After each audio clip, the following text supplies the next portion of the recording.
Piper! Piper!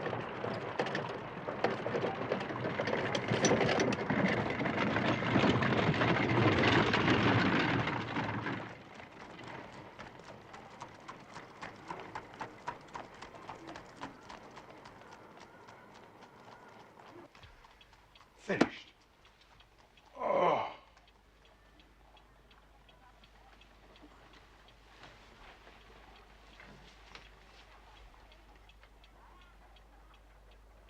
What do you make of it, Watson?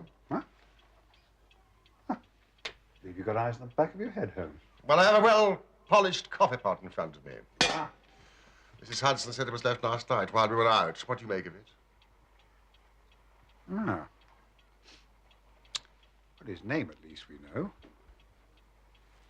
I think Dr. Mortimer is a successful, elderly medical man.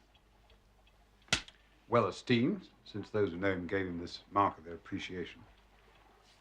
Yeah. I think he's a country practitioner, does a good deal of visiting on foot. Friends of CCH. Hmm. I should guess that to be the local hunt.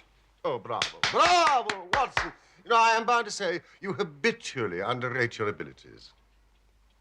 Hmm. It may be that you are not yourself luminous, but you are a conductor of light. Some people without possessing genius have a remarkable power for stimulating it. I confess that, my dear fellow, I'm very much in your debt. Thank you. But I am afraid that most of your conclusions were erroneous. H. Surely, hospital. CC suggests Charing Cross. I mean, if so, I would postulate a young man, under 30, amiable, absent-minded, unambitious. And the possessor of a dog. May I see the stick? What? Oh. Thank you.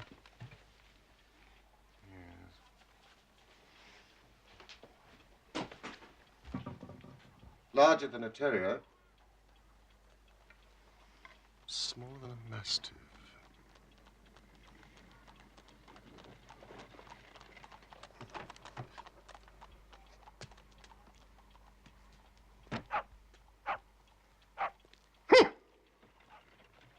I was right. A curly-haired spaniel. Oh. Dr. Mortimer? Thank you, sir. Thank you. I wasn't sure whether I'd left it here or at the shipping office. The SS Gibraltar UC docks today at Tilbury. Ah. You interest me very much, Mr. Holmes. I'd hardly expected so dolichocephalic a skull or such well-marked supraorbital development. Would you have any objection to my running my finger along your parietal fissure? Please, Dr. Mortimer. A cast of your skull, sir, until the original becomes available. It is not my intention to be fulsome, but I confess, I covet your skull. Behave and sit down, Dr. Mortimer. That's what? Yes. Good boy. Well, I presume that it was not your phrenological passion which drew you to Baker Street. Unfortunately, it was not, sir. Spot? I have here the statement of a certain legend which runs in the Baskerville family. Baskerville? Yeah, I'm an executor of Sir Charles Baskerville's will and found it amongst his papers. It concerns Hugo de Baskerville, who was lord of the manor at Grimpen on Dartmoor. Dartmoor? Some 200 years ago. The document is somewhat later. Learn then from this story to be circumspect in the future. For those foul passions whereby our family have suffered may not be loosed again to our culpable ruin. 8th of November, 1742 is an intriguing preamble. I read of Sir Charles Baskerville's death. From a medical point of view, it was a poorly informed article. No, thank you. He died of dyspnea and cardiac exhaustion. Were the conditions linked or were they parallel? Oh, they were linked, in my opinion. There was some facial distortion. Caused by the cardiac pain, presumably. Yes. You sound doubtful. It was not merely facial distortion. Well, in the year 1692, Hugo de Baskerville abducted a young girl. But she escaped across the moor at night. Cursing! He unkennelled his pack of hounds and hunted her down like a wild animal. When his three drunken companions followed, they found the girl in a deep dip or goyal, dead from fear and fatigue. They had also confronted the cause of her death, a huge, demonic hound. Even as they looked, the hound tore the throat out of Hugo de Baskerville. One companion died that very night of what he saw, and the other twain were broken men for the rest of their days. This hound is supposed to have haunted the family since then, to the general misfortune of the line. Well, this may appeal to your lurid taste in fiction, Watson. It's a fairy tale, sir. Well, of course, Mr. Holmes. But fairy tales would not survive without a kernel of truth, huh? On the night Sir Charles died, I arrived at Baskerville Hall at first light.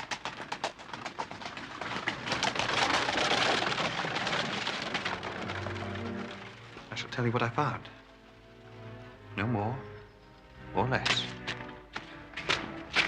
Wait, please, sir. I had been concerned about him for some time. He had become obsessed with the legend of the Hound. He's by the summer house. He believed he had heard the Hound itself upon the moors. He even believed he had seen it. At the time, I took such morbid fancies to be part and parcel of Sir Charles's pathological condition. And now? I no longer believe that to be the case. He's there, sir. We didn't like to move him, sir. Once we knew. Yes. Yes, quite, Barrymore. A sad occasion, Mrs. Barrymore. An unhappy vigil for you. He was our hope, Doctor. Hope of the country hereabouts. He brought the world to us. He was our hope.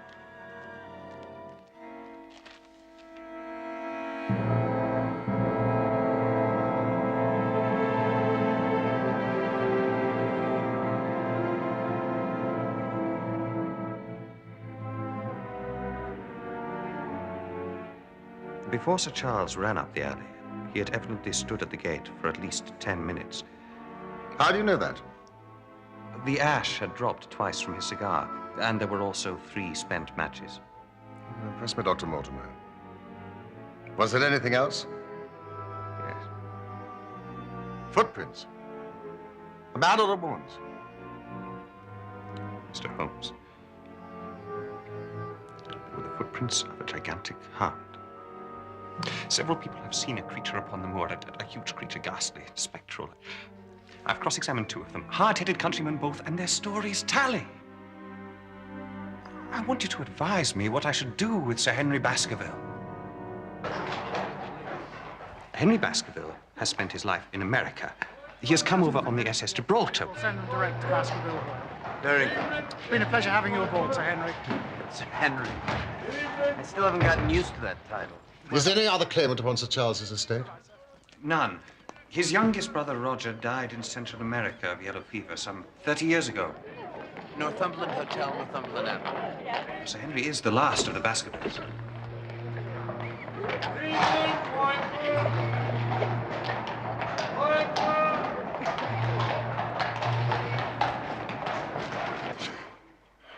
Why did you not consult me immediately? There is a realm in which the most accomplished detective is helpless. There are certain things here which are impossible to reconcile to the settled order of nature. Yes, well, if you believe this to be supernatural, you'll find more help from a priest.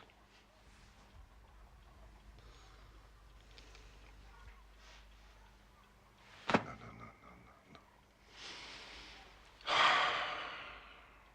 How can I assist? And I'll have an answer, damn it! He's in a stir, sir. About his boot.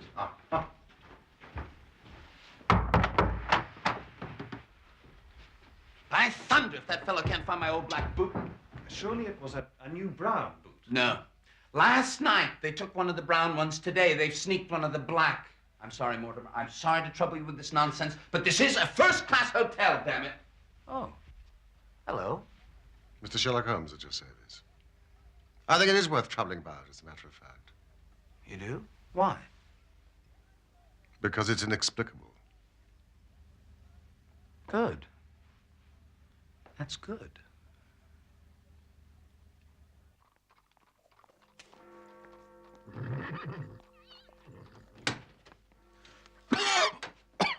God, Have you got a cold, Watson? oh, it's this poisonous atmosphere. This is a bit thick, I suppose. Thick. It's intolerable. You've been at your club all day. How do you know that? Where do you think I've been? Oh, here, clearly. Clearly. Oh, I've been in Devonshire. in spirit. Quite so. I sent out for a map from Stanford's. Ah. Now, see here. Baskerville Hall. Grimpen. Just a clutter of cottages. Tumberland houses, farmhouses. Laughter Hall. Meadowpit House. I mean, that is all. Well, this represents marshland. And these barrows, some prehistoric settlement or burial ground. A tin mine. Disused, desert. And all the rest is waste. As far as the great convict prison at Princeton.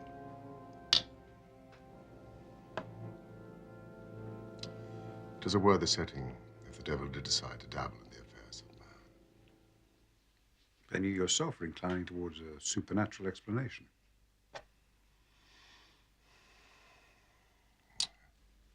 You'd better send word to Dr. Mortimer that we breakfast with him tomorrow. It arrived by post this morning.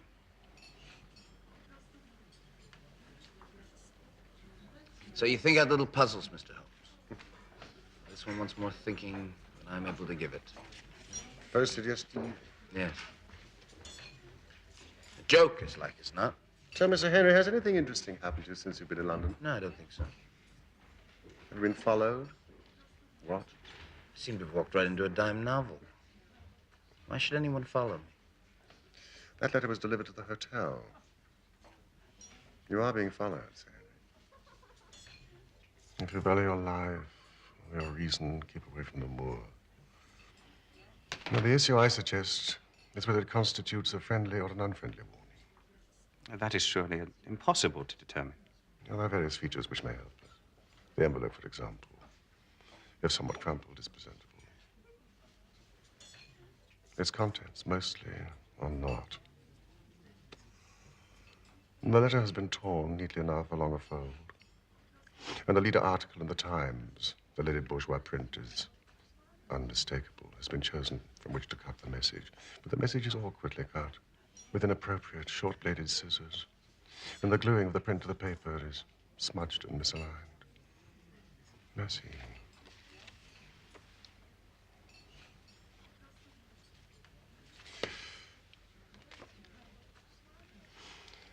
Only half a sheet of paper, and yet the watermark is clear.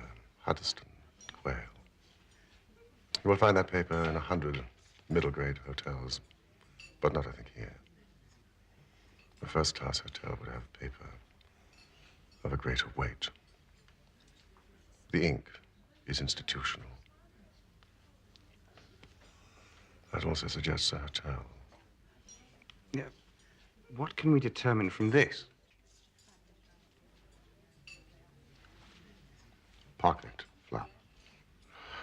I infer that the person who wrote this message is staying at a nearby hotel. He's neat of habit and started the task methodically. But then he began to fear discovery. He rushed it through and put the result into his pocket until such time as he posted it. It is true that fearful people threaten. But my interpretation is that this is a friendly warning, because it seems a risk was incurred in its execution. Bravo, Mr. Holmes. You fulfill your reputation, sir. No mistake. But if you're right, and this fellow's afraid, then he's afraid not only for his own skin, but what might happen to me. Quite so. Dr. Mortimer, I think it is time that you explained.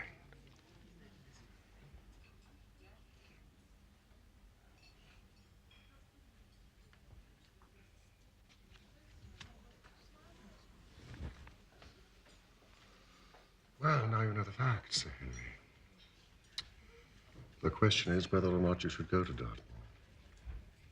There's no devil in hell, nor no man on this earth who's going to prevent me from going to the home of my own people. Then we must see how we can mitigate the danger.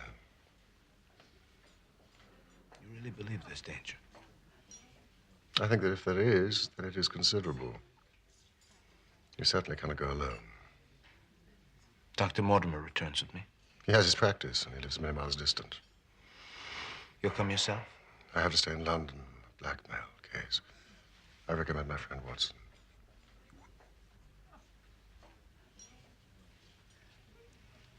That's very kind of you, Doctor. And I do hope that you'll get to take care of him. I will. Dr. Mortimer, very, very good luck. Thank you. Take care of him. Yes, of course. We don't know what exactly.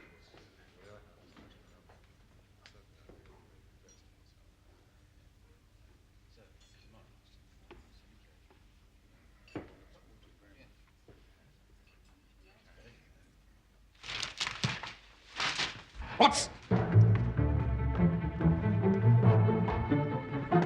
This way!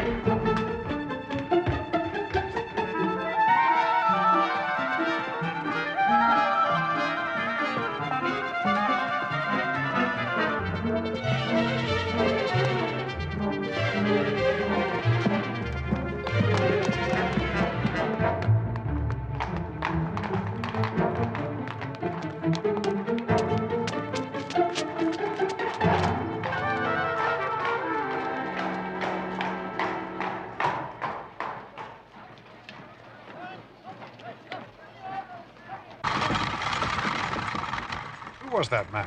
I have no idea. Well, how did you know someone had been following Baskervilles? How else did they know so immediately where he was staying? At least they will not continue to follow him now.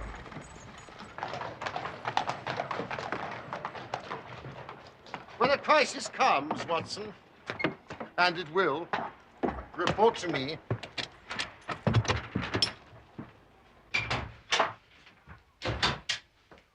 Watson, do you know what the residue of Sir Charles Baskerville's estate was? No, I don't. Less than $1 million. A stake for which a man might play a dangerous game. Such a sum has a definite materiality. And yet, of all things in heaven and earth. We are men of science, And yet.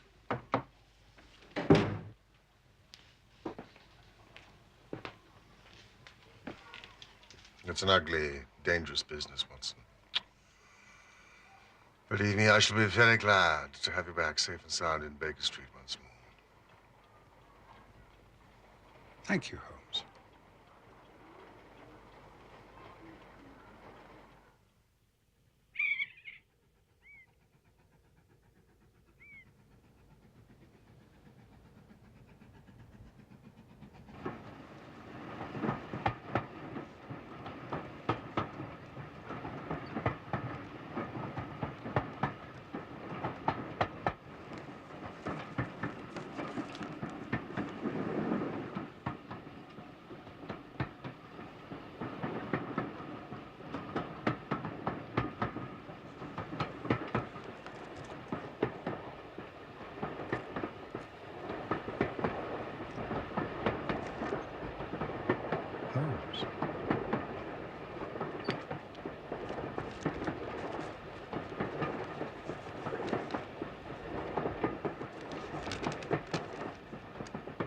My dear Watson, I will not bias your mind by suggesting theories or suspicions. Simply report facts to me in the fullest possible manner. Concentrate your attention upon the following.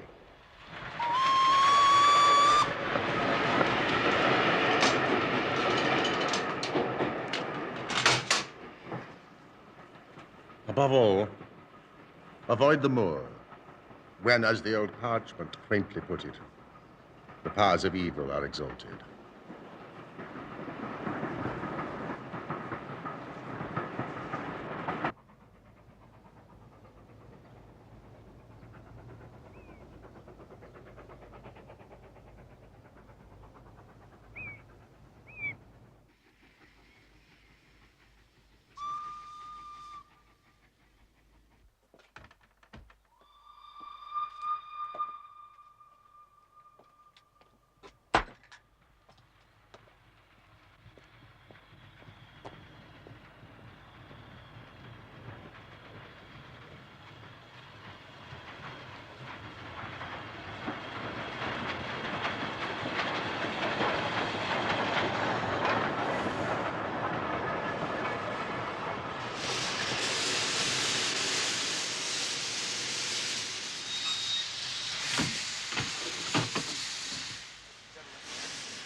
What is this packing? Convict, escaped from Princetown, sir. Out 3 days now. Well, been watching all over. They ain't seen no sign of him.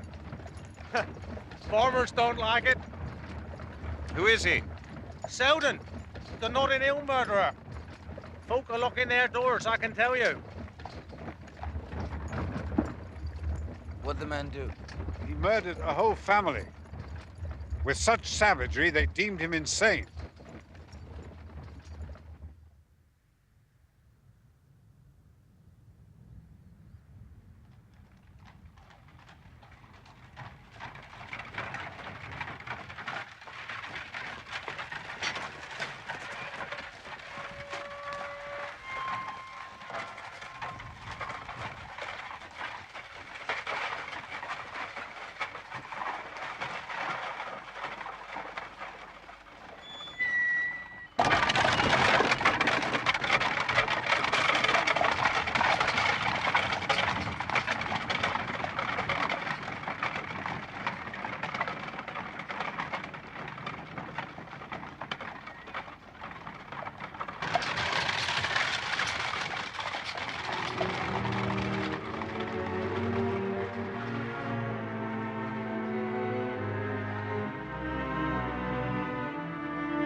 Welcome, Sir Henry.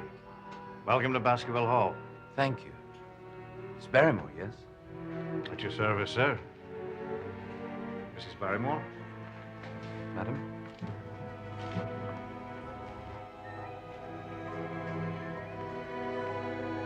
If I can be of service, do not hesitate to send for me, day or night. Of course, thank you.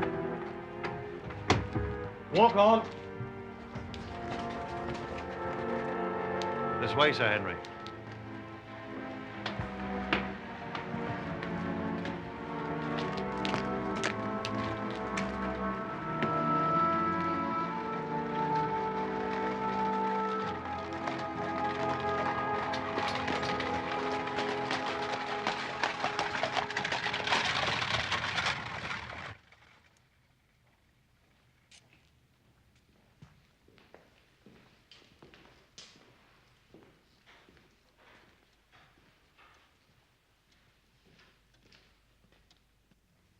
500 years of us.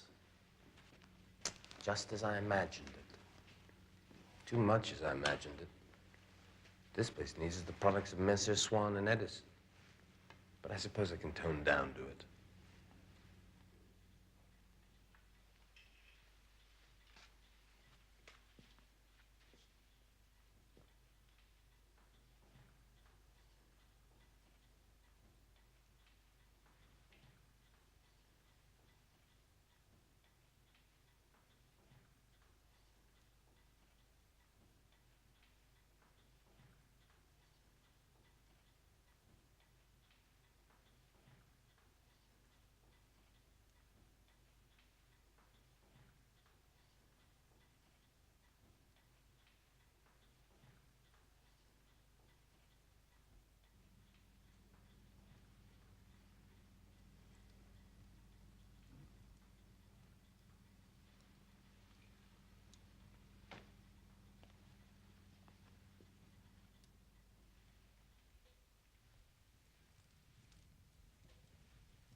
Excellent meal, Barrymore. Please thank Mrs. Barrymore for us.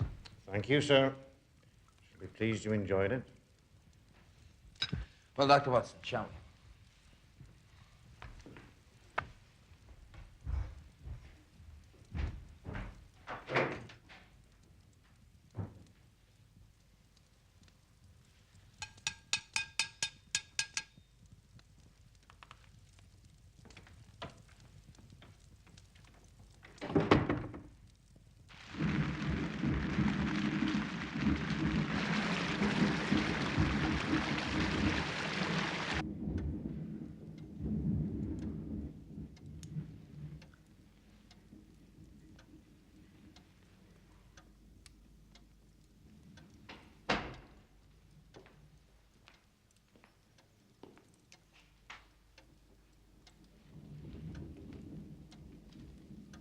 Sir. Barrymore. What is it?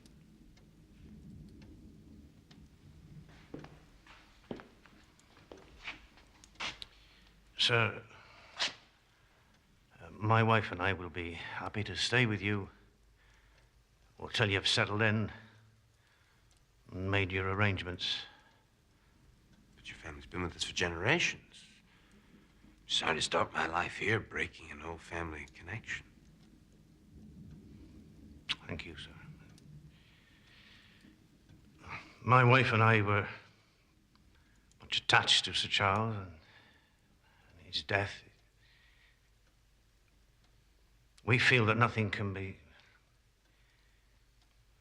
We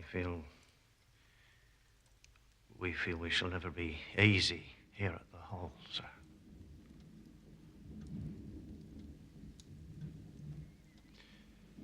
Right. Well, what do you mean to do?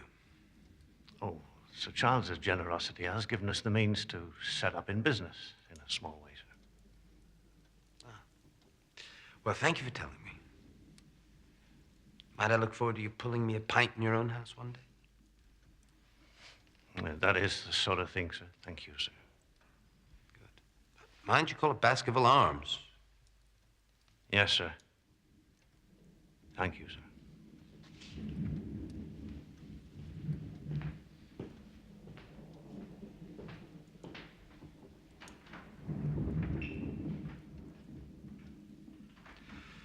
That man is frightened. Yes.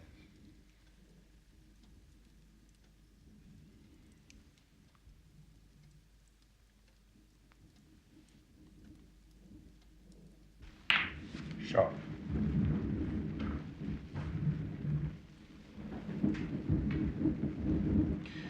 Turning into a rough night. I shall walk over to the post office at Grimpen in the morning. Ah. I'm sorry, but Holmes asked me not to let you leave the house without... Doctor, this shall take care of any dog that I may meet in your absence. Even armed. All right. Tomorrow morning she'll find me at home. I'm safe at home, am I? That's what Holmes believes.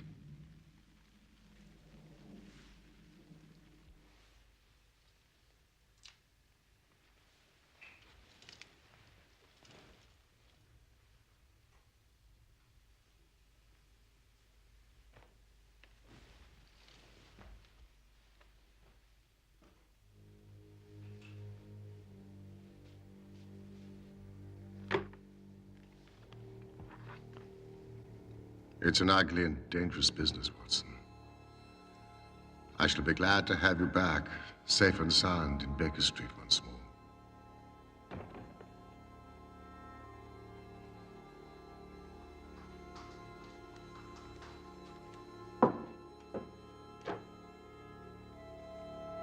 It's a realm in which the most accomplished detective is helpless. There are certain things here which are impossible to reconcile to the settled order of nature.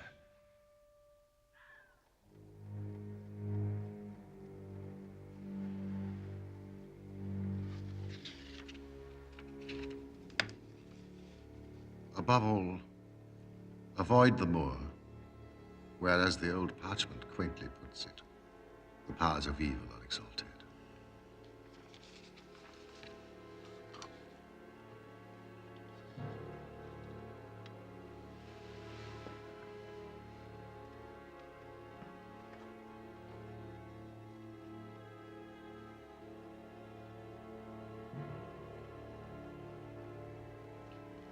Do you know what the residue of Sir Charles Baskervilles' estate was? Close on $1 million. Such a sum has a distinctive materiality about it.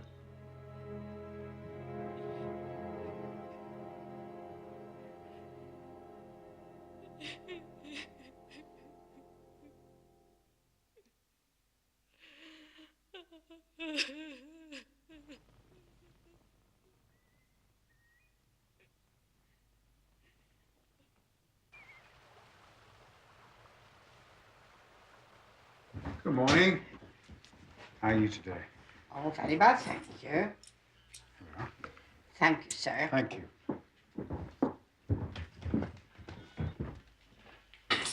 Goodbye. Goodbye, sir.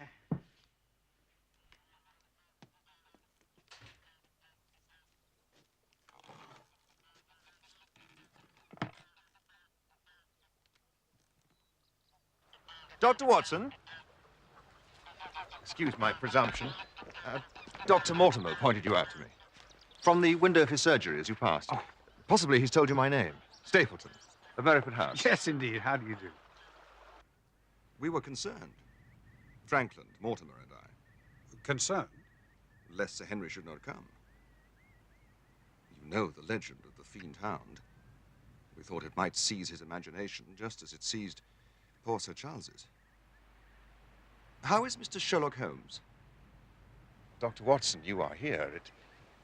It follows, then, that Mr. Holmes is interested. I'm afraid I cannot answer your question. Well, may I ask if he is going to honor us with a visit himself? He cannot leave town. Other cases engage his attention. I assure you, I'm simply here to visit my friend Sir Henry. I do not need help. I apologize for the intrusion. A moderate walk along this path brings us to Merripit House. I wonder... Well, perhaps you would spare me an hour, Dr. Watson, that I might have the pleasure of introducing you to my sister. I'm expected back at Baskerville Hall. No, I'm sure an hour will not hurt. Thank you, Mr. Stapleton.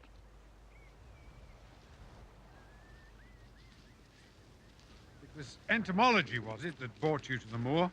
Indeed. Although I delight in it for its own sake, it is so vast, so barren, so mysterious. Well, there, for instance. What do you make of that? It would be a rare place for a gallop. That is the Great Grimpen Mire. False step there means death, to man or beast. Only yesterday I saw one of the moor ponies wander into it. Never came out. I could see his head for quite some time, straining out of the bog hole. It sucked him down at last. Even in the dry season, it is a danger to cross it, but after these recent rains, it is an awful place. And yet, I can find my way to the very heart of it and return alive. Well, why should you wish to visit such a horrible place? You see the low hills there beyond it?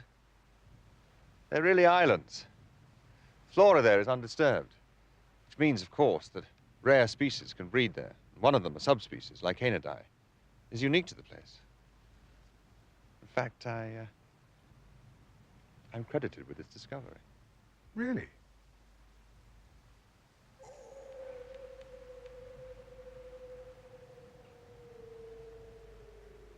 Moor is full of noises. What was it? The peasants say it is the Hound of the Baskervilles calling for its prey. You don't believe such nonsense, surely? Did you ever hear the boom of a bittern? No. The bird is said now to be confined to certain Norfolk fens, but why not here? I've heard its cry described as being something between a foghorn and a soul in torment. What do you think? Ah. Hi, Ali.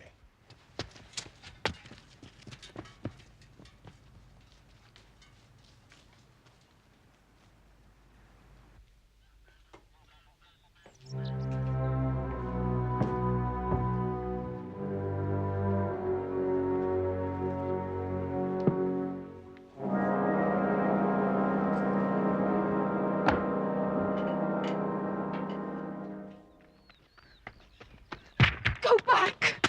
Go straight to London instantly. For God's sake, do what I ask. Go back and never set foot on the moor again. Shh! My brother is coming.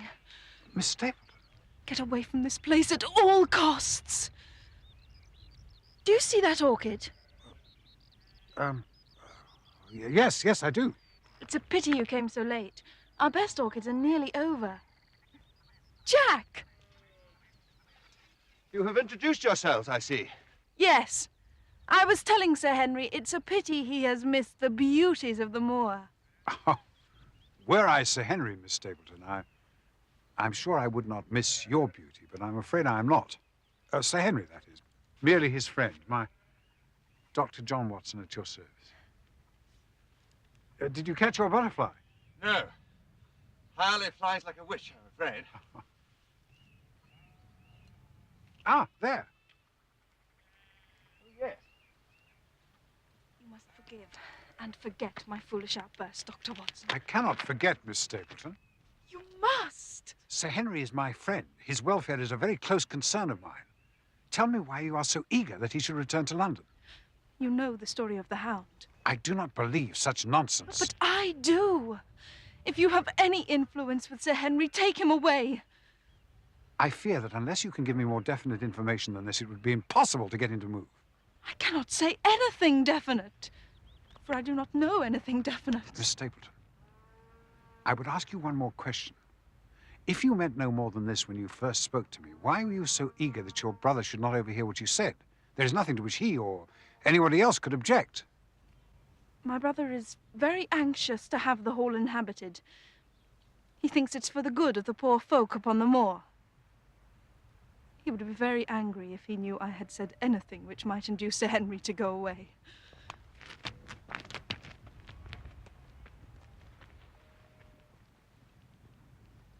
Any luck? Afraid not. Flies like a witch, and so beautiful. Pale clouded yellow. I have a number of them, of course. I must show you my collection.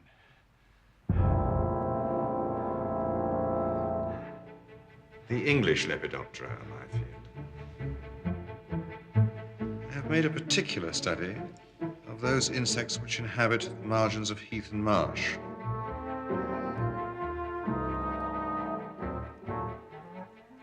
A magnificent collection and the work of a serious scientist. Even the Exotica, I must mention a brilliant creature called Morpho Pelides limpida, was dated and catalogued with the care he applies to his personal field, the British Lycaenidae. One of which is unique to the moor. I must also report that the new brown boot has turned up. Barrymore found it amongst Sir Henry's luggage when he unpacked. Miss Stapleton is very handsome, and on Tuesday we are to dine here at Baskerville Hall with all our neighbours. So Sir Henry, who chafes a little at the restrictions you have imposed upon him, will have a chance to judge her beauty for himself.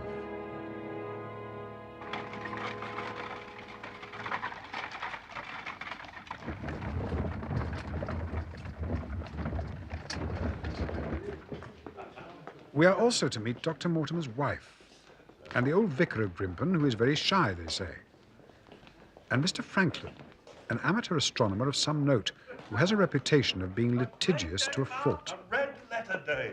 Law is law, and I mean to teach 'em. I have established a right-of-way slap through the middle of old Middleton's Park. Case decided today. We must teach these magnates they cannot ride roughshod over the rights of commoners. Case decided today. Today, Mr. Franklin. Today, sir. Why do you ask? They're saying in Fernworthy that you've had the wood there closed to the villagers. Also today. A red letter day, as I said. True, sir. I shall be burnt in effigy tonight in Fernworthy, but I have the case against them.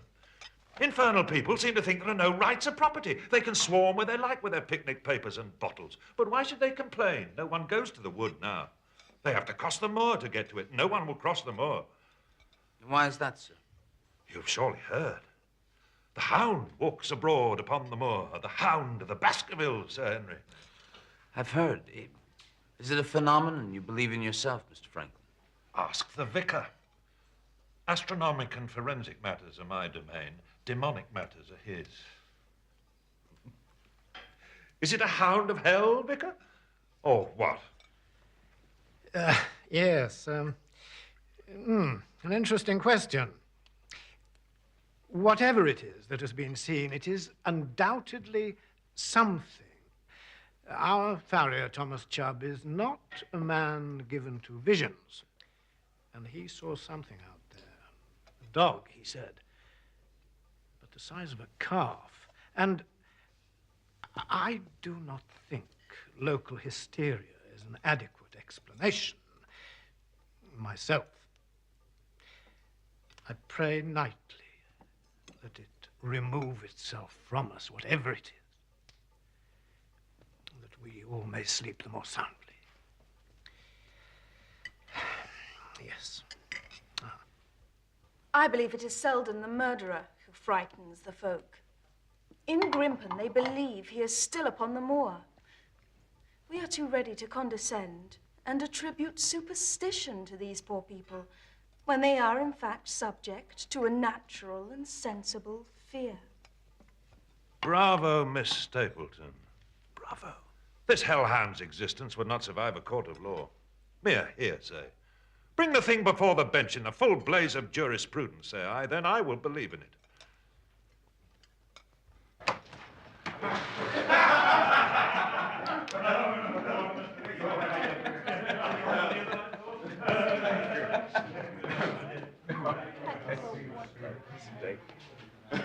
Thank you for a lovely evening. Good night, Doctor. Very nice to see you. Very good to see you.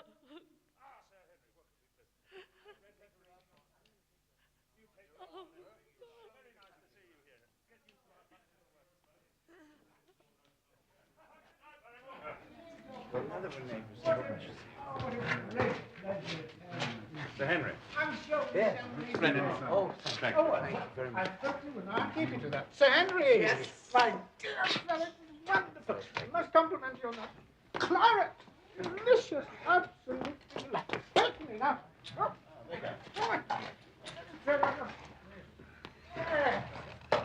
oh, dear chap.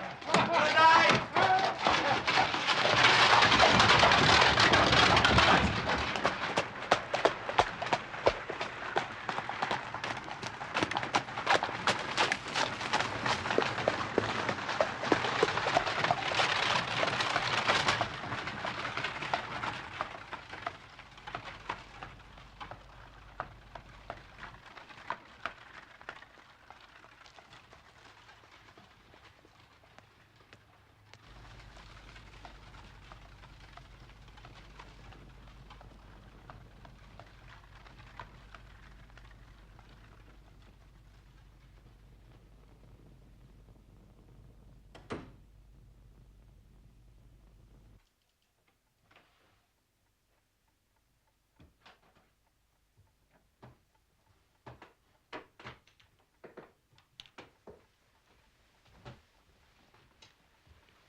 Yes. He's been there half an hour.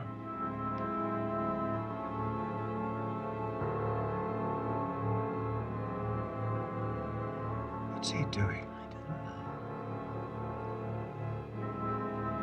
Look! Out of the moor.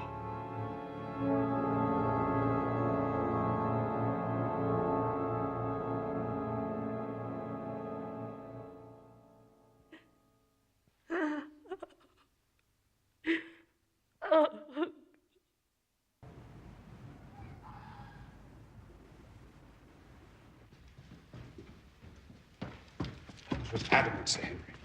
We must not go onto the moor in darkness. When the powers of evil are exalted, Doctor, bogies to frighten children, man. Come on. We have the chance of getting to the bottom of this business tonight.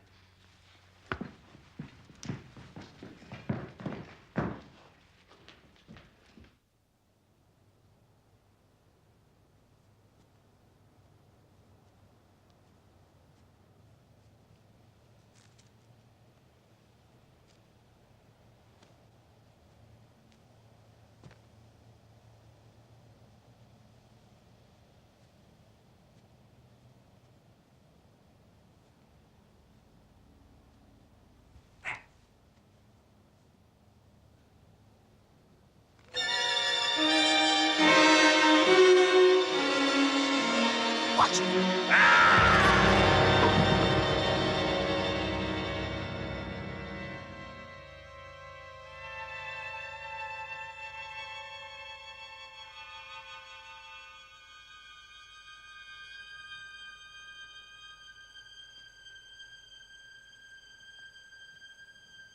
You all right? I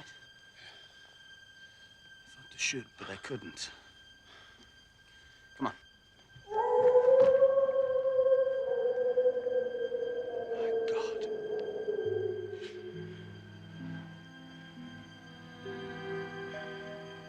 Do you believe there's any truth in these rumors? Look! Yes. Barrymore? It's not seldom, at any rate. We were followed in London, and we're followed still. Come on. Let's get back to the house.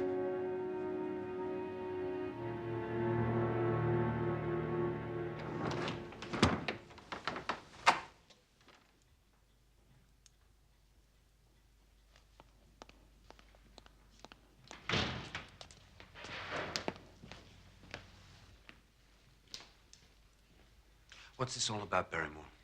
Sir, it may seem that we have betrayed your trust. See! Damn it, Barrymore, you have! Sir, it's no fault of his, sir. He didn't want it, it's me. It's me and mine. The poor creature came to me for help, sir. How could I refuse after what they have done to him? Seldon, Mrs. Barrymore. I don't understand. Why should he come to a respectable woman? He's our brother, sir. It's true, sir. He dragged himself here, half-starved. And what would you expect? We fed him. We took food out for him, sir, no more than you would for a dog. We hoped he'd go, but the light has been there, night after night. Is this true, Barrymore? Yes, sir. Have you any conception what this man did, Barrymore? Yes, sir. But he's a broken man. They done surgery, sir, to tame him. He's like a child, sir.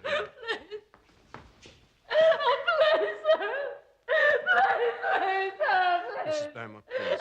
Please get up. This is not dignified, please. By your leave, sir, arrangements have been made. You'll be out of the country in a few days. I beg you, sir, say nothing to the police.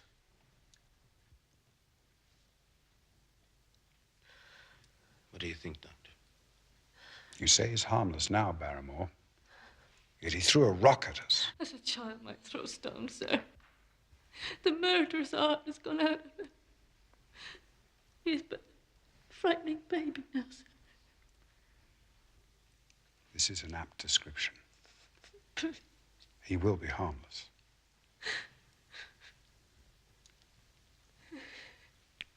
Very well. Please take your wife to your room. We'll say nothing about this matter.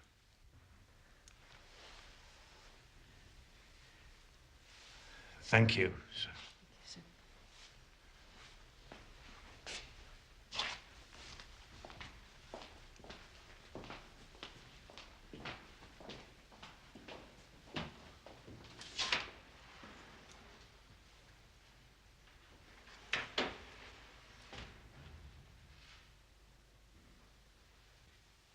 I thought we had a chance of getting to the bottom of this business.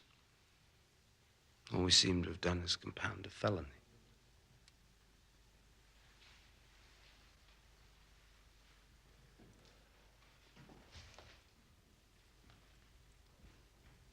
I'm glad, though, that you heard that sound on the moor.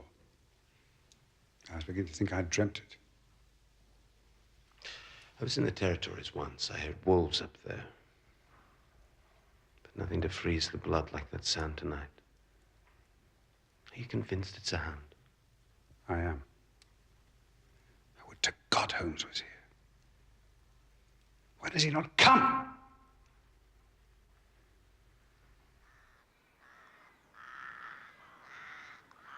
And yet, Holmes, when daylight and birdsong return, the black imaginings of the night evaporate. Even Dr. Mortimer's assiduous visits, accompanied as they are by constant talk of bones, our mortal residue, fail to sour the beauties of the moor in autumn.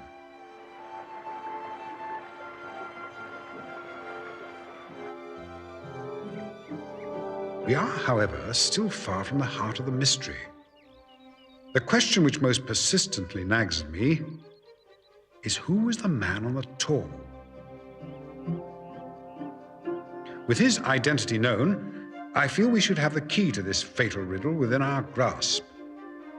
This is a rather nice piece of cloth. I picked this up in Baltimore, but I never wear it. Meanwhile, I have discovered a streak of amiable tender-heartedness in my host. Oh, this.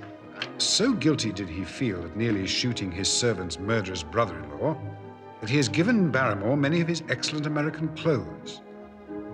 Determined, as he now is, to play the role of English squire, in dress as in anything else.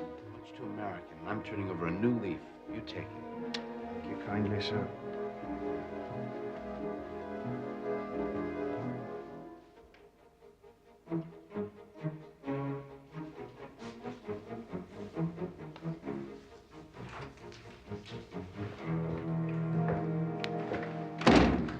Very smart, Sir Henry. Oh, yeah.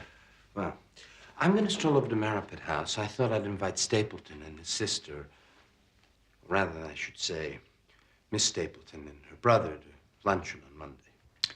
Well, I know you won't want me to come with you there, but Holmes insisted that... Now, look here, my friend. Holmes could not have foreseen certain developments.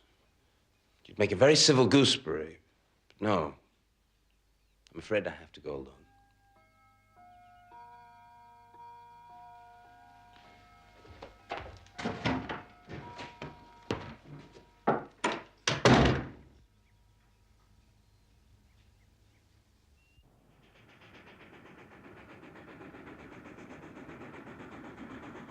London, next stop. London, next stop.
Baskerville!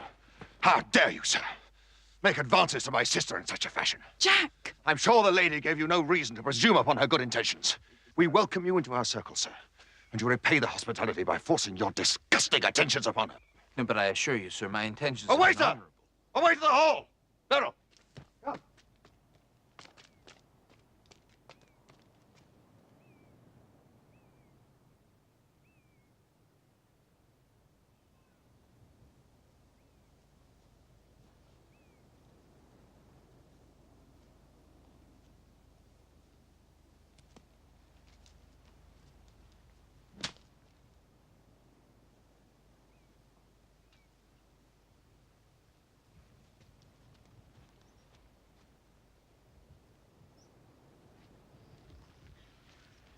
Hello, Watson. Where have you dropped from? I took it upon myself to follow you. I'm afraid my duty to Holmes overrode my tact. I see. Well, hope they're not selling tickets in Grimpen. I assume you saw what happened? Mm-hmm.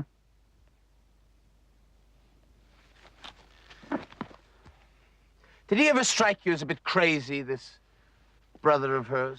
Not particularly. Oh, well, he does me. What's he getting so heated about? What objection can he have to me as a brother-in-law?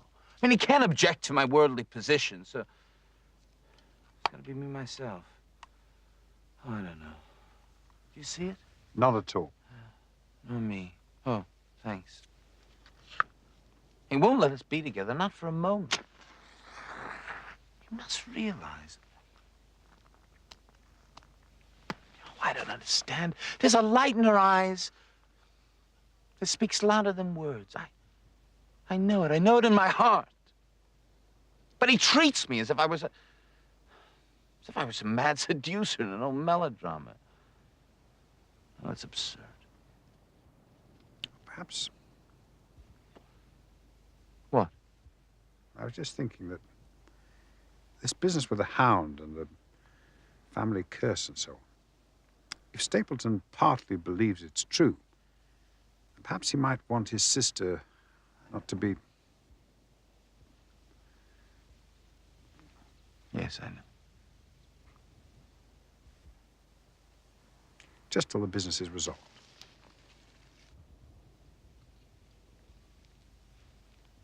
Yes, of course.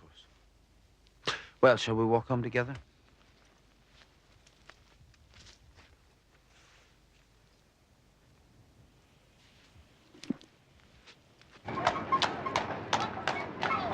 The Royal Observatory, please.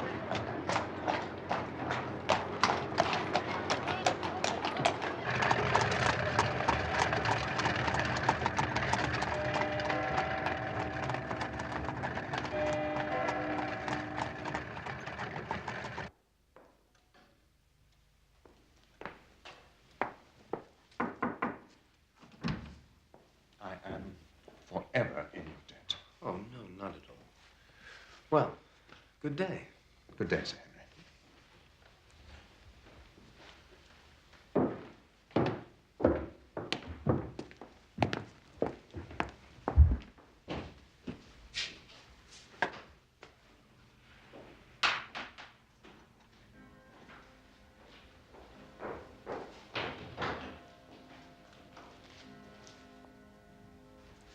Well, well. What happened? Stapleton. I still think the fellow's crazy, but he's just given me the most complete apology a man's ever likely to receive in his life, and he's invited us to dinner tomorrow. Friday, indeed. Good. I look forward to it. Ah, the post at Grimpen. Just so.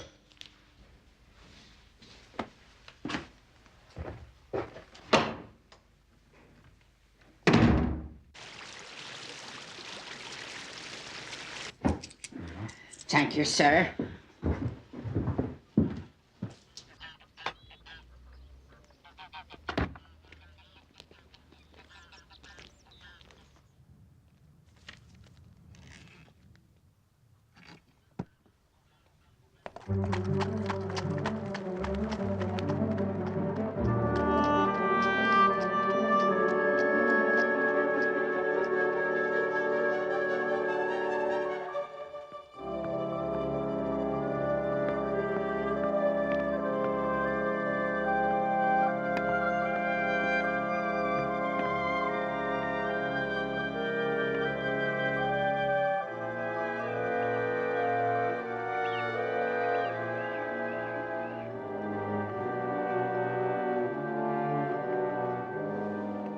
May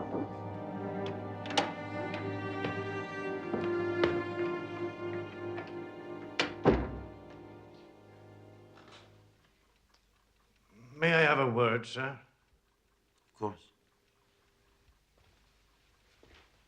You've been very good to us, sir, and I should like to do the best I can for you. It's something I found out, sir. Yes? We found it after the inquest and told a mortal soul didn't know how. About Sir Charles's death, sir.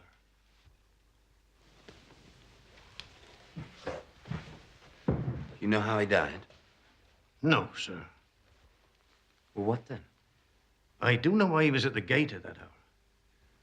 Why? To meet a woman, sir. Woman? Are you sure? Oh, yes, sir. Well, what was her name?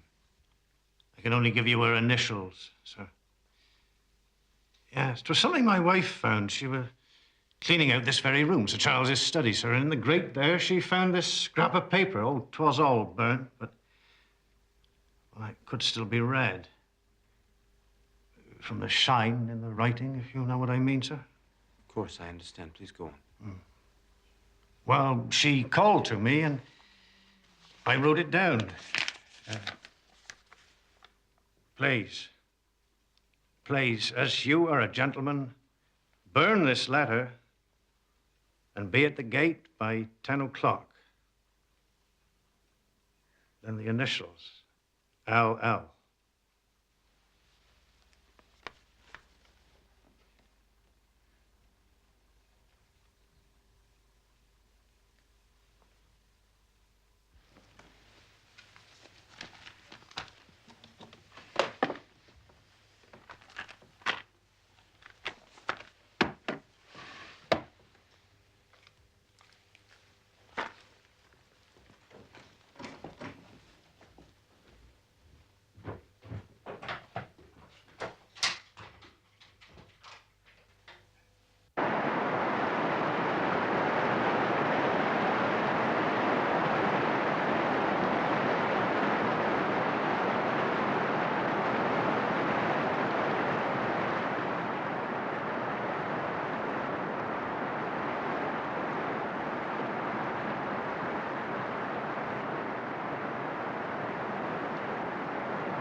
Good afternoon, Dr. Watson! Mr. Franklin? Come along up. I shall order you tea. Thank you. You're here to solve the Baskerville mystery, are you not? Well, I have a telescope. I see things on the moor. Surely you should know about them.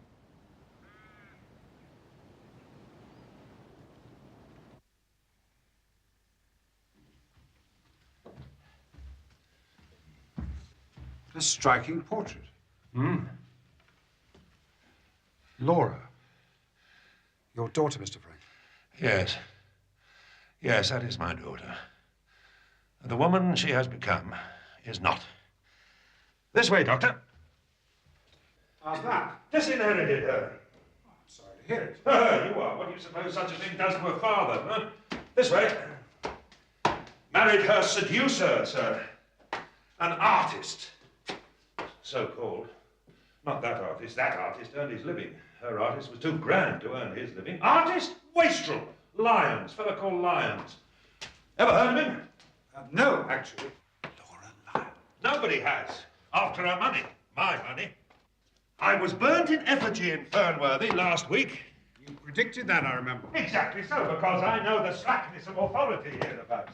The case of Franklin v. Regina will bring the matter before the attention of the public. I told the police they would have occasion to regret their treatment of me, and already my words have come true. How so? I could tell them what they're dying to know. But you're not going to. Certainly not. So, a case of poaching. Poaching? Fiddlesticks. The convict, sir. Selden, the mad stabber. You don't mean to say you know where he is? Near enough. It has never occurred to the police that the way to catch the man was to find out where he got his food, and so trace it to him. Barrymore. His food is taken to him by a child. A child? Why not? I have observed the child for more than a week. It is in the nature of children to form perverse allegiances. But surely it's more likely to be the child of a moorland shepherd taking him his lunch. Flocks move.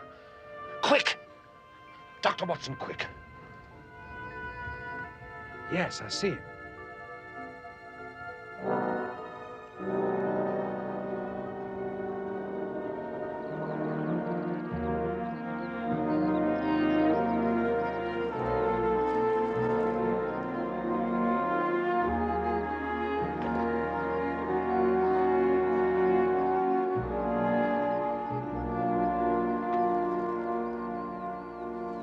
Dr. Mortimer!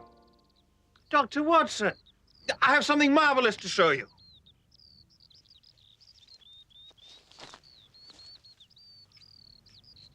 Isn't it beautiful? Splendid. Most complete of its kind I've yet found.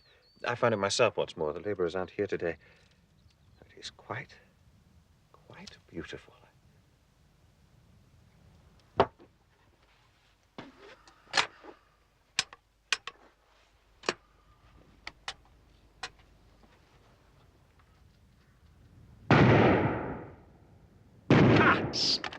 If there's one animal on this planet which I cannot abide, it is a rabbit.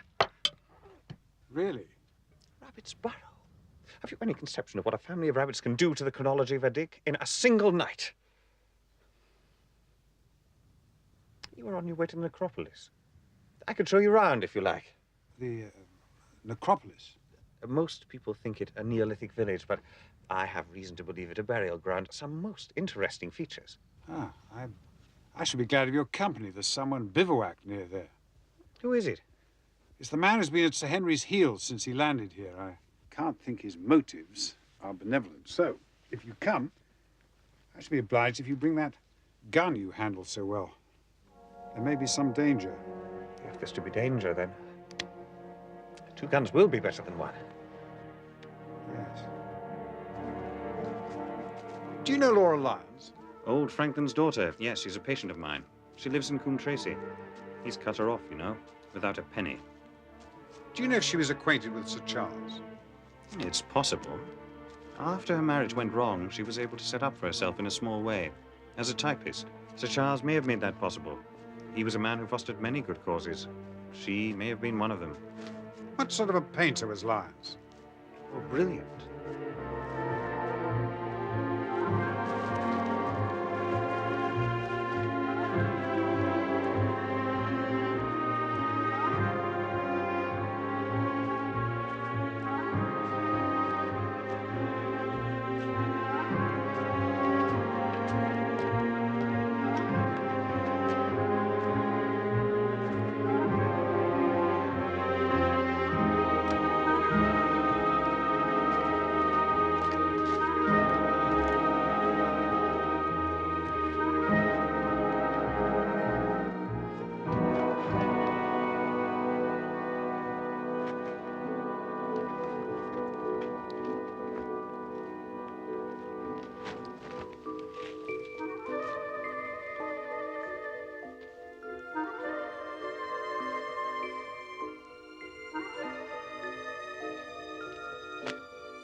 Dr. Watson is at Laughter Hall. Perhaps it is you who's been dogged by this secret man, and not Sir Henry at all. What do we do? I intend to wait.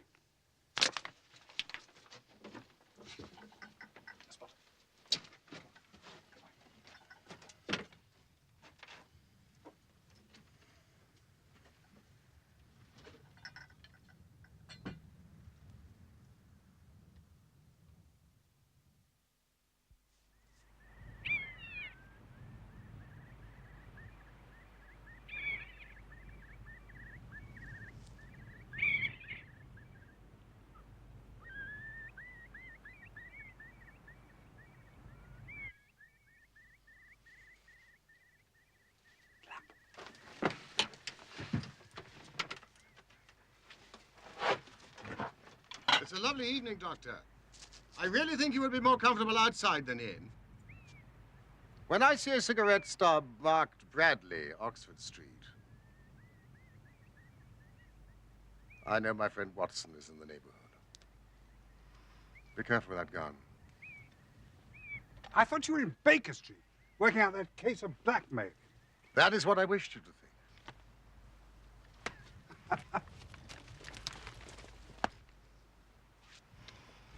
I've deserved better at your hands, Holmes. You use me and do not trust me.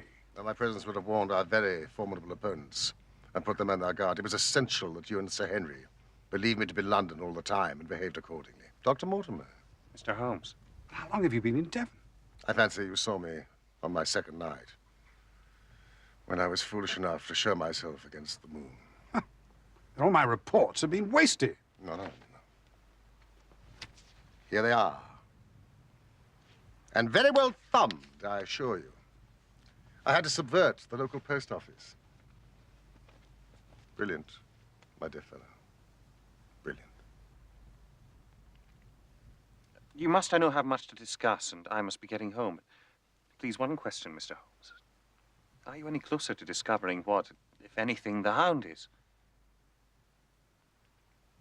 I am. Does it exist? It does. Thank you, Dr. Mortimer. Mr. Holmes? Good day, Dr. Watson. Thank you for your help. Now let me see what meager refreshment I can provide.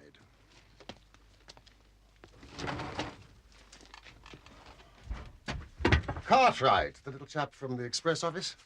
I brought him down with me to look after my simple wants. A loaf of bread and a clean collar. I've discovered that there's a woman living in Coombe Tracy with the initials LL. Ah, yes, Franklin's daughter, Laura Lyons. Our researchers have been running along the same lines. Did you know that she's seeking a divorce from her husband? But she lacks the means to carry it through. It is a costly business. Do try my steel. Ah. Dr. Mortimer thought that Sir Charles might have been a discreet benefactor. Really? That's interesting. Please, Watson.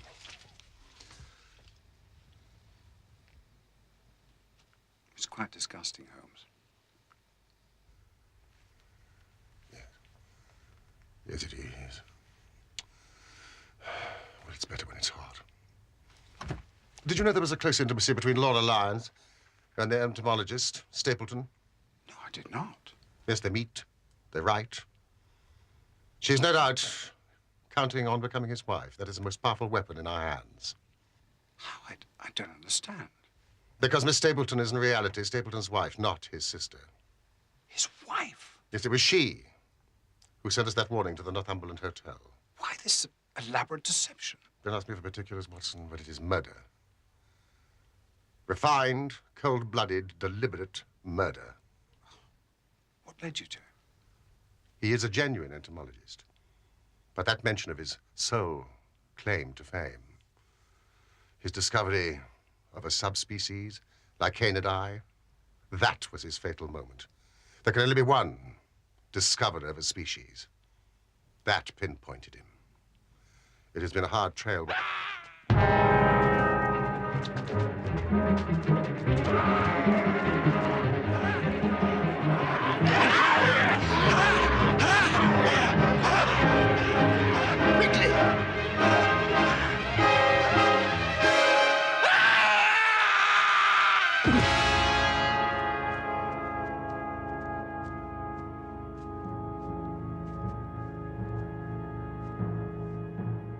It's Sir Henry.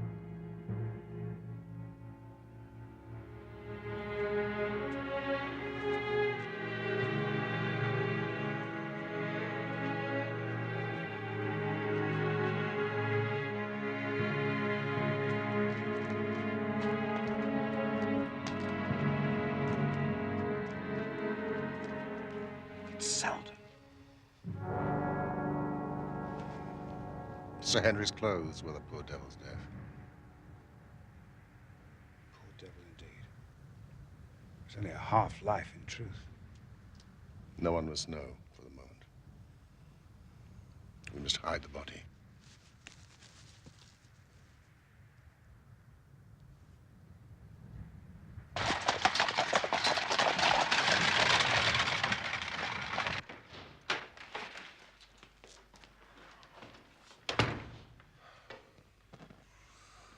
Sir Henry must know nothing of hearing the Hound.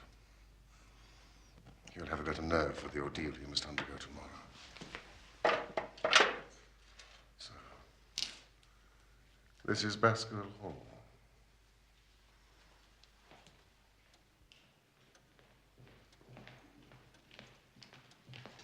One moment, Wilson.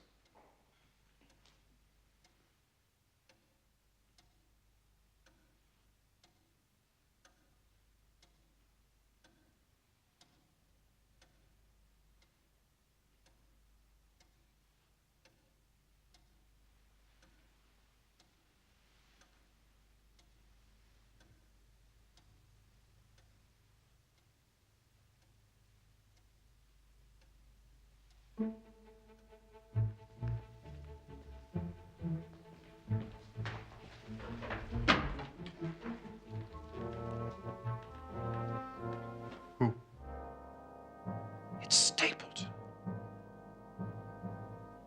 He's a Baskerville. Sir Charles's brother, who died of yellow fever in Costa Rica, did not die childless. We have him, Watson. We have him. And I dare swear that by tomorrow night, he will be fluttering in our net as helpless as one of his own butterflies.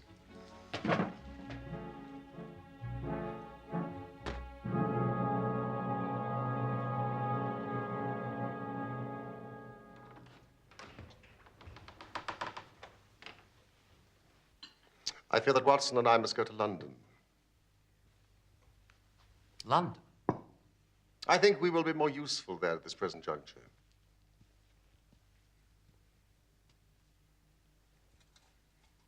Excuse me. Might I have some fresh coffee? Certainly, sir. But I thought you were going to see me through this business.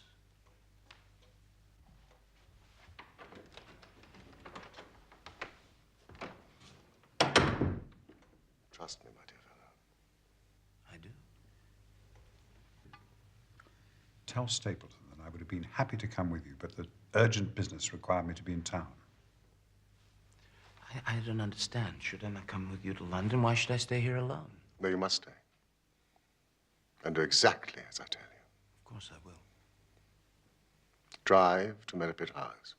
Send the trap back. And let it be known that you intend to walk home. Across the moor. At night. If I had not every confidence in your nerve and courage, I would not suggest it. It is essential that you do this. Then I will do just what you say.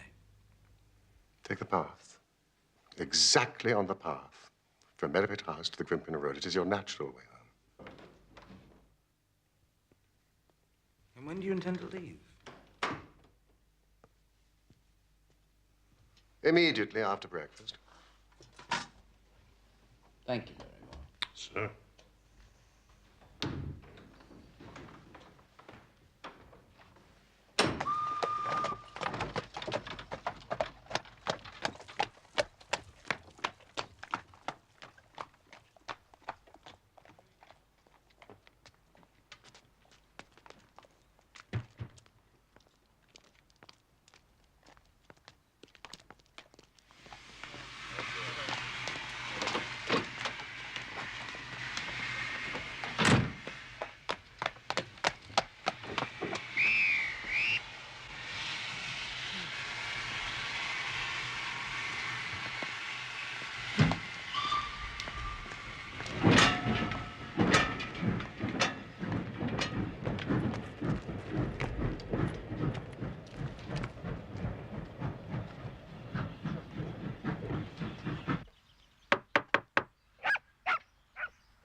Mrs. Lyons? Yes? So, You admit that you asked Sir Charles to meet you at the gate at 10 o'clock, but you say that you did not keep the appointment. I did not. You do realize that was the very hour of his death. Is that an accusation, sir? I'm only asking if you can forge a connection between the two events. There is no connection. Mrs. Lyons, we believe this to be a case of murder. And the evidence may implicate not only your friend, Mr. Stapleton, but his wife as well. His wife? Mrs. Lyons, the person who has passed for his sister is really his wife. His wife?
Mr. Holmes.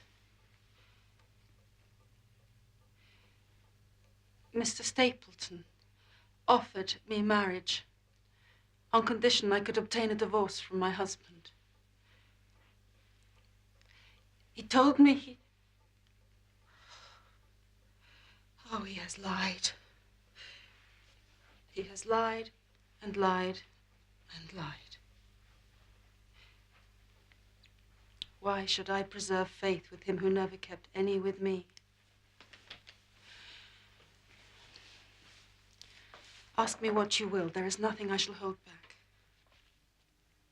You have said Sir Charles helped you to set yourself up as a professional typist. Presumably that was after your husband deserted you. Yes. Sir Charles knew my father would not help me. One thing I swear to you.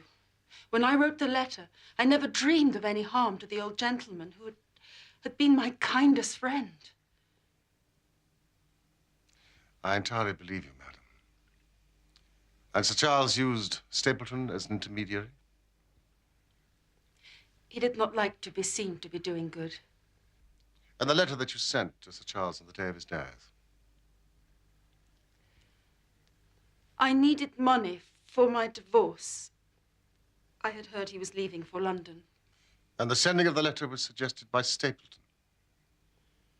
He dictated it.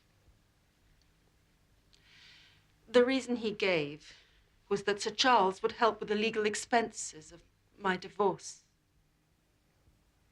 And he dissuaded you from keeping the appointment?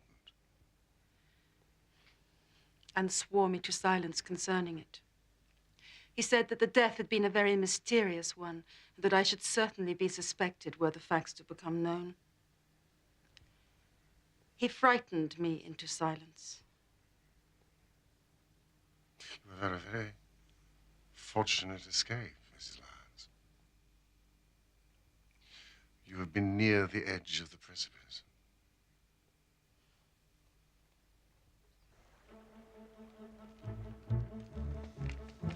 Students of criminology will remember the incidents in Grodno in Little Russia in the year 66. And of course there are the Anderson murders in North Carolina. But this case possesses features which are entirely its own. Dr. Watson tells me that you handle a gun. I am fairly proficient.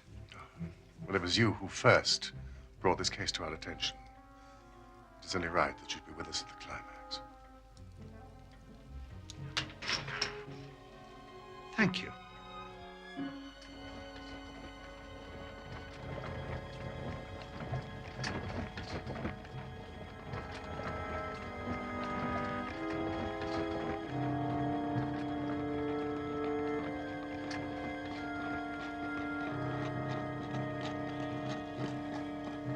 While Dr. Mortimer and I guard the path, you watch the house, Watson.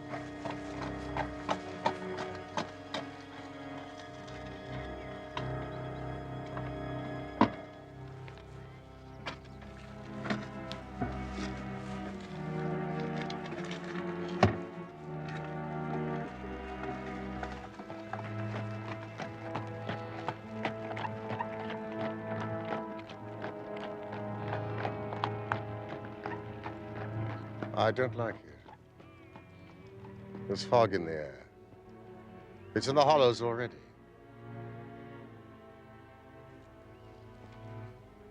Be careful, Watson.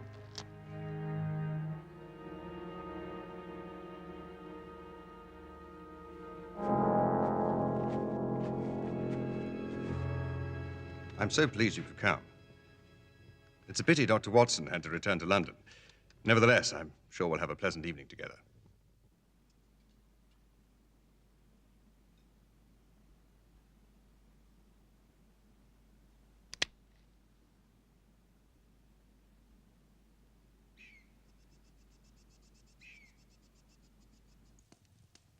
If you'd excuse me for a moment, Sir Henry. I shan't be long.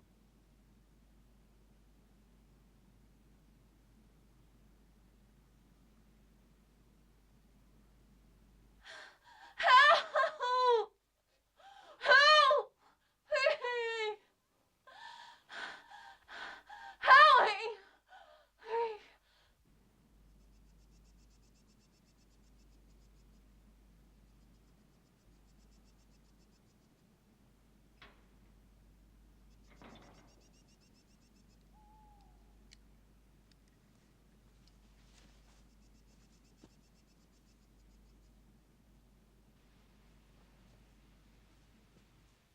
Sir Henry was still inside the house when I left. It's getting late. You say Beryl Stapleton was not there? No. I cannot think where she might be. And there were only 2 places laid for dinner. The fog is getting thicker all the time. Courage, Sir Henry. Brave it.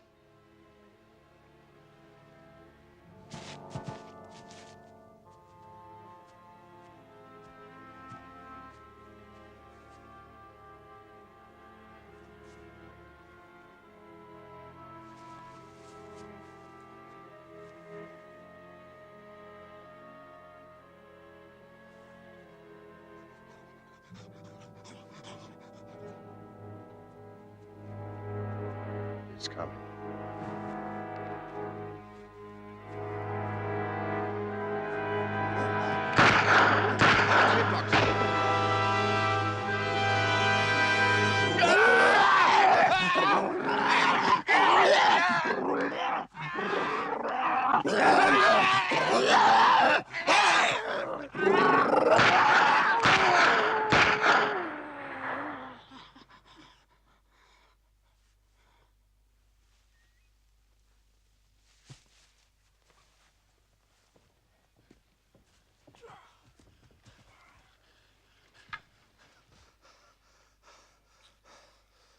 You're a brave man.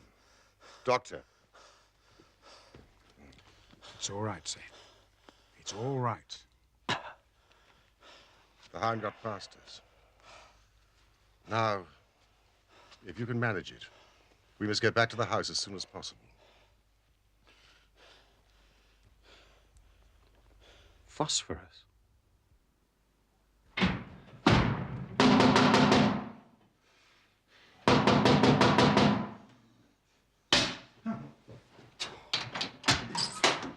No, sir, no! Sir! I protest, sir! It's outside. Sir, you are not allowed. Watson! Stop, sir, stop!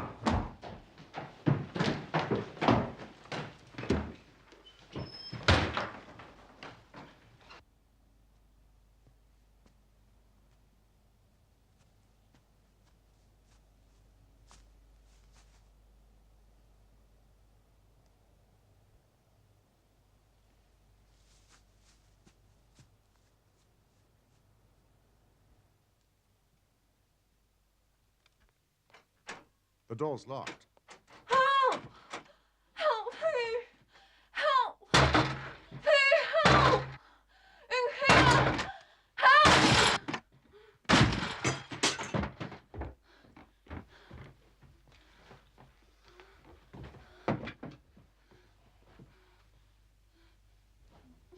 He's badly hurt.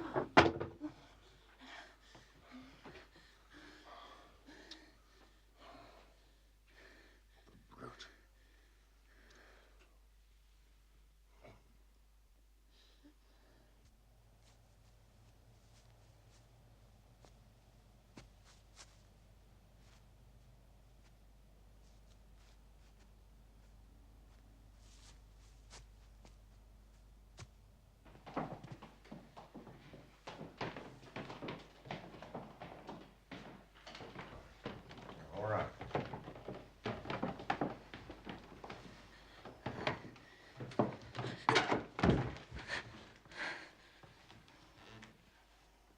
Thought this man loved me. He loves nothing. Where is he? The police have... He escaped. He will go to his island in the mire.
Holmes had established that Stapleton had bought the dog from Mangles of the Fulham Ross and Mangles in the Fulham Road in London. Ross and Mangles of the Fulham Road, London. He took it on the North Devon line and walked a great distance over the moor to his home. As we know, he eventually kennelled it at the heart of the Grimpen Mire. How on earth did he expect to claim the inheritance if this creature had mauled Sir Henry to death? Mauled. Very good word, Watson. Through intermediaries, Beryl Stapleton said that he intended to return to Central America and conduct his claim upon the estate from the depths of Costa Rica. Having established his identity as a Baskerville through the British authorities there. Of course, he had no interest in the estate. He simply wanted the money. What about the boot? He stole the boot, presumably, to have an article of Sir Henry's clothes, to set the hound on him. That is why the new boot would not do. Sir Henry had not worn it. Watson, we are late. I have tickets for a Huguenot at Covent Garden. A little dinner at Massini's on the way. Wonderful, Holmes. Pipe up, pipe up.